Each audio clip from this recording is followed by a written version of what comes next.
آپ کی بجلی کا بل اگر 10,000 روپے ہے تو اصل بجلی کی قیمت 3,000 نکال کر بقایا 7,000 روپے ٹیکس ہے، جو ماہانہ ہر کنزیومر سے کاٹا جاتا ہے اور اربوں کے حساب سے حکومت کے خزانے میں جمع ہوتا ہے۔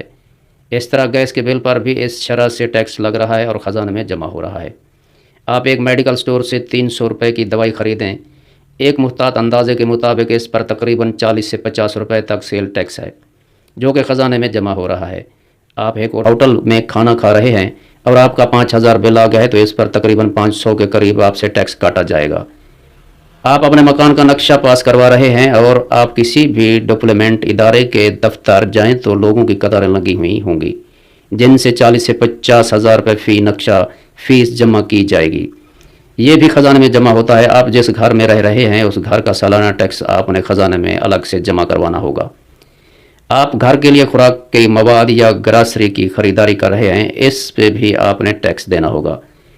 آپ پڑھ رہے ہیں اور اپنے لیے کتابیں، کاپیاں اور اسٹیشنری خرید رہے ہیں اور پھر بھی آپ ٹیکس دے رہے ہیں۔ آپ کسی سیاحتی ٹور پر جا رہے ہیں تو کئی جگہوں پر ناکے لگے ہوتے ہیں اور TMA کے نام پر آپ سے ٹیکس لیا جاتا ہے۔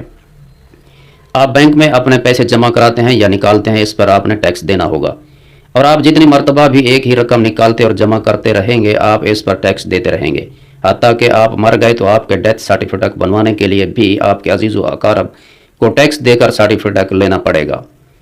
اس کے علاوہ حکومت کے پاس ایسے بے شمار اثاثے ہیں جنہیں بیچ کر اربوں روپے حکومت کے خزانے میں جا رہے ہیں۔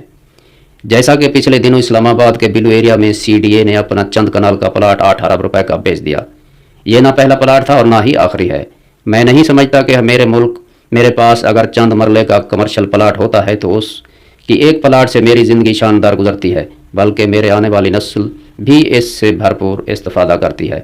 میرے پاس اگر چھوٹا سا کارخانہ ہوتا تو ہماری اگلی نسلیں اس سے فائدہ اٹھاتی ہیں۔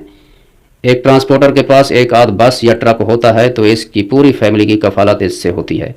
مگر سوال یہ ہے کہ جس ملک میں اربوں خربوں کے ٹیکس روزانہ کی سطح پر اکٹھے ہو رہے ہیں وہ کیوں مفلوک الحال ہے اور دنیا کے سامنے ہاتھ پھیلا رہا ہے؟